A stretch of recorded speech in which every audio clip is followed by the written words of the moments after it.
Netanyahu साहब ने एक यूटर्न ले लिया। आप जानते हैं कि कल एक गेम खेला गया। गेम में ये था कि हमास को पहले बोला गया आप हथियार छोड़ो। ये तुर्किया, आपका इजिप्ट और आपके कतर ने बोला हथियार छोड़ो।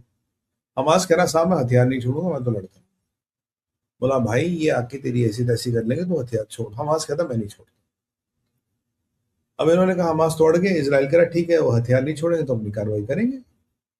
अब हमास को बचाना कैसे बचाए, हमास मान नहीं रहा। इन्होंने ट्रम्प के पीस बोर्ड को फिर से सामने ले देगा ना, साहब देखो पीस बोर्ड हो गया, लोग आ रहे हैं, आईएसबी बन रहा है। आपने दुनिया में इतना बड़ा मतलब क्रांतिकारी कदम लिया ट्रम्प साहब, दुनिया आपकी फैन है। और ये आपका इसराइल है कि गाजा पे हमले करे जा रहा, कल पीस बोर्ड का जो ऑब्जेक्टिव उसको डिफीट कर रहा। तो इसराइल को लपेटने के चक्कर में थे। नेतन्याहू ने एक और चाल चली, बोला नहीं पीस बोर्ड बहुत शानदार है, बहुत सुंदर है और हम इसके कायल हैं, हम इसके फैन हैं। पर कोई बात नहीं, अब जो हमास पे जो भी अटैक हो, जनरल जमेर जो जो इसराइल के मिलिट्री चीफ है वो अटैक करेंगे, लोकल कमांडर के कहने पे कोई अटैक नहीं होगा। बोला चलो सब ठीक है, ये भी हो गया। बोला चलो ये भी ठीक, ये भी कर दिया। अब आगे क्या? अब अटैक हुए, हमास पे अटैक बढ़ गए, लेबनान में हिजबुल्लाह पे अटैक बढ़ गए। लेबनान के अटैक भी जनरल जमीर और कोऑर्डिनेट कर रहे हैं, इनके अप्रूवल दे रहे हैं। और आईडीएफ ने अब बहुत दिनों बाद लेबनान में बमबारी की है। मुझे लगा यार ये मसला तो उल्टा पड़ गया। हम तो नेतन्याहू को लपेटने के चक्कर में है, तो चल तो शतरंज रही है, देखिए चल शतरंज, उसमें कोई डाउट ना रखे कि कुछ और चल रहा, चल शतरंज में नेतन्याहू को लपेटने चले जाए तो खुद लपेटे गए। अब नेतन्याहू ने जरा आगे का खेल सोचा, बोला चलो आगे का खेल खेलते, इसका एंड कर। नेतन्याहू कह रहे देखो भाई ये जो टू स्टेट सोल्यूशन सस्टेनेबल नहीं है। टू स्टेट सोल्यूशन हमें चाहिए ही नहीं, क्योंकि टू स्टेट सोल्यूशन इसराइल की सुरक्षा व्यवस्था के लिए बहुत बड़ा खतरा है। वो कैसे? बोला अगर हमने टू स्टेट सोल्यूशन बना दिया, आपने वहां पे पाकिस्तान को डाल दिया, तुर्की को, XYZ को डाल दिया, कल को क्या गारंटी है कि हमास हम पे फिर हमला नहीं करेगा और हमास फिर ग्रुप नहीं होगा? अल्टीमेटली जो गाजा है ये टिंडर बॉक्स ऑफ जहाज है।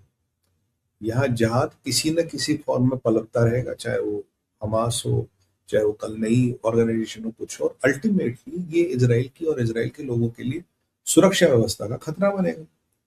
अभी हम वहां उसको कंट्रोल करे हुए हैं और एक टाइम ऐसा है हमारे कंट्रोल के बाहर जाएगा। और ये बात, ये सीधी सी बात है, अब तुर्किया की फौज है जो हमास के पास हथियार नहीं है उनके वो मिल जाएंगे। अब तुर्की आ जाए, पाकिस्तान आए, हमास को हथियार भी मिलेंगे और हमास को एक संरक्षण मिलेगा। उस वॉल के पीछे हमास फिर रिक्रूट करेगा, फिर रिग्रुप होगा, फिर अपनी व्यवस्थाएं सुदृढ़ करेगा और अल्टीमेटली इसराइल के लिए विनाश का कारण बनेगा। ठीक है जी। तो इसराइल ने कहा ये प्रपोजल साहब हमें मंजूर नहीं है और टू स्टेट सोल्यूशन सस्टेनेबल नहीं है, जबकि भारत भी टू स्टेट सोल्यूशन को सपोर्ट करता है। बट अगर आप मुझसे पूछे, इंडिया पाकिस्तान भी तो अपने टू स्टेट सोल्यूशन कर लिया, क्या समस्या नहीं पड़ गई? क्या पाकिस्तान सुधर? जमीन की बात नहीं है, जमीन बात की, जमीन की नहीं, बात है मानसिकता की। पाकिस्तान के मीडिया में जो आज विवेचनाएं चल रही, कह रहे आपने बोला साहब कि हम हिंदुओं के साथ नहीं रह सकते, काफिरों के साथ नहीं रह सकते, हमें अलग अलग पाकिस्तान चाहिए। पाकिस्तान ठीक है, दे दिया। अब ये तो, अब पाकिस्तान की हालत क्या, ये क्यों है? बोले यार तुमने तो ये बोला था ना हमें पाकिस्तान चाहिए, तुमने ये थोड़ी बोला था कि पाकिस्तान के अंदर क्या चाहिए, तुम्हें बोला हिंदू के साथ नहीं रहना, काफिरों के साथ नहीं रहना, एक अलग मुकद्दस पाक जगह चाहिए जिसका नाम होगा पाकिस्तान, दिया। अब पाकिस्तान के अंदर क्या होगा थोड़ी तुमने मांगा था, पाकिस्तान ऐसे चलेगा? तो जो पाकिस्तान की भी अब हालत देख रहे हैं वो पाकिस्तान की मानसिकता, पाकिस्तान, ईरान, गाजा, इन सब की मानसिकता सेम है। भाई जंग जन्नत जहाद 3 स्टेज का प्रोसेस है। सॉरी, जंग जहाद और जन्नत, जंग जहाद और जन्नत, जहाद जंग और जन्नत, वट एवर, जन्नत लास्ट में आता है। और ये इनका प्रोसेस है। क्या अब जो इस राह पे चल पड़े हैं उनका आप क्या कर सकते हो, उन्हें आप कैसे समझाओ? तो नितिन कह रहा भाई साहब मैं रिस्क नहीं लूंगा, I don't want to get into this. अब नेतन्याहू की रणनीति समझ, पीस बोर्ड इत्यादि के माध्यम से इसराइल की गले की फांस बनानी थी। पर ये पीस बोर्ड डोनाल्ड ट्रंप का इनिशिएटिव, इसलिए उसको कर रहे हैं। और ट्रंप का ईगो ये सब में फंसाना चाहता था, ट्रंप का अहम फंसाना चाहता था। इन्होंने क्या कर दिया, उसको पलटी मार दी, कहा नहीं नहीं कोई नहीं जी ऐसा ये है वो है। तो दे हैव इन्होंने इजरायलियों ने पलटी मार दी। कल तो बोलते जनरल जमीर अप्रूव करेंगे, आज बोलता है जहां इसकी जरूरत ही नहीं। अब नेतन्याहू क्या अचीव करेंगे देखिए। एक आपने कहावत सुनी होगी, नाव का ढाई मन तेल ना राधा नाचे। भाई अगर टू स्टेट ही नहीं होना, अगर रिवर्ट टू सी इजराइल का कंट्रोल होना, पैलेस्तीनी रह सकते हैं आराम से रहे, इसराइल में भी तो 20% मुसलमान रहते, इसराइल में प्रॉब्लम क्यों नहीं थी? क्योंकि वो मुसलमान के ऊपर जहान और जन्नत वाली कोई सरकार नहीं बैठी। अब यूएई वाला मुसलमान तो जन्नत और जहाद की बात नहीं करता, पाकिस्तानी क्यों करता? क्योंकि सरकार, गवर्नमेंट डिपेंड्स। जो इसराइल में मुसलमान रहता है वो तो जन्नत और जहाद की बात नहीं करता, लाइन पार वाला है, गाजा वाला क्यों करता है?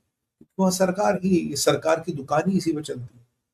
तो नितिन करा टू स्टेट सोल्यूशन की कोई जरूरत नहीं, वो सस्टेनेबल नहीं है।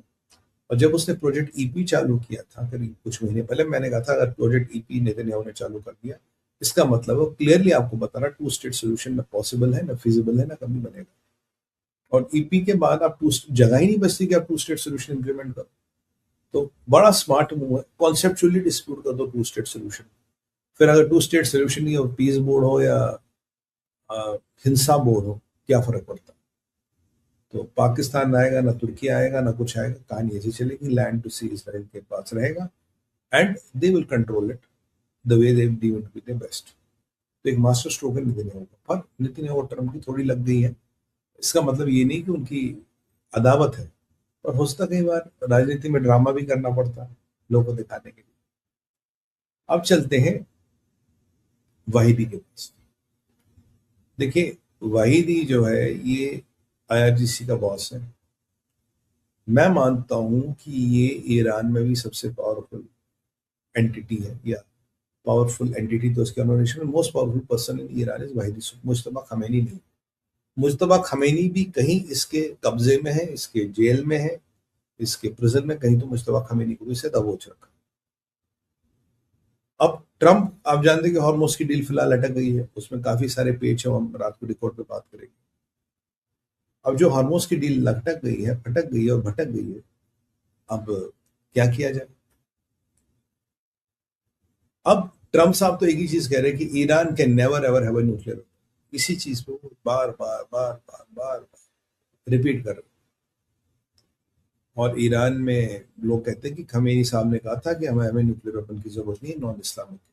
पेजिस्किन कहता है कि हमें न्यूक्लियर वेपन नहीं बना। ठीक है, कराची कह रहा हमारा न्यूक्लियर प्रोग्राम तो बड़ा पीसफुल है जरा। अब जहां ये डील अटक रही है, पीस डील, और न्यूक्लियर पे तो बातचीत भी शुरू नहीं हुई, और वो नेटन्स इस्फान फर्दो वर्दो के वो पिकेक्स माउंटेन वाले मसले अपनी जगह पे, यहाँ एक और स्विच में टर्न आता है जब वाहिदी कहता है कि ईरान के पास न्यूक्लियर वेपन चाहिए।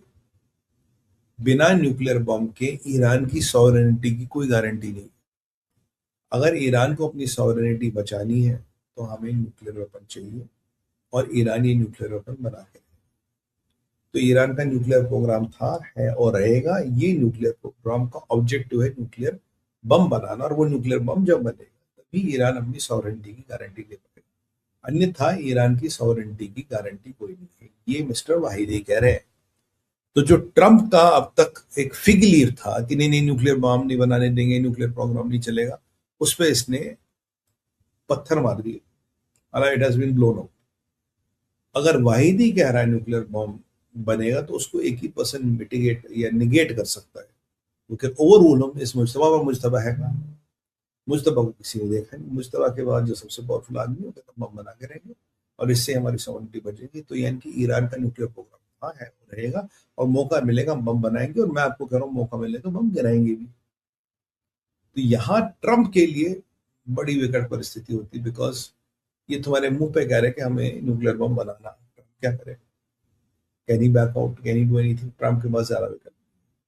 इसीलिए मैं आपको बार बार कह रहा हूँ कि ये युद्ध होके रहेगा, और जब तक एक रिजीम खत्म नहीं होती तब तक युद्ध नहीं रुकेगा। कल की जगह कोई और बंदा आ जाए, शाह आ जाए, रजा पहलवी, हमें न्यूक्लियर बम का क्या करना है? न्यूक्लियर बम का क्या करना? लड़ाई खत्म। जैसे पाकिस्तान है, ईमान तकवा जहाद फिजिबल, जहाद ही चलेगा, वहां क्या चलना। तो वाहिदी का ये स्टेटमेंट पूरे पैराडाइम्स, पूरी इक्वेशनों को फिर हिला देता है। फिर we have to go back to the drawing board and start doing what we. अब चलते हैं पाक लाइस पे। पाकिस्तान में साहब फौज के अंदर बगावत हुई। फौज के कुछ रिटायर अफसर, रिटायर्ड ब्रिगेडियर और उनसे भी ऊंचे अफसर कह रहे हैं कि यार तुम पाकिस्तान में, पाकिस्तान की फौज ने, मुल्ला मुनीर ने झूठ बोला,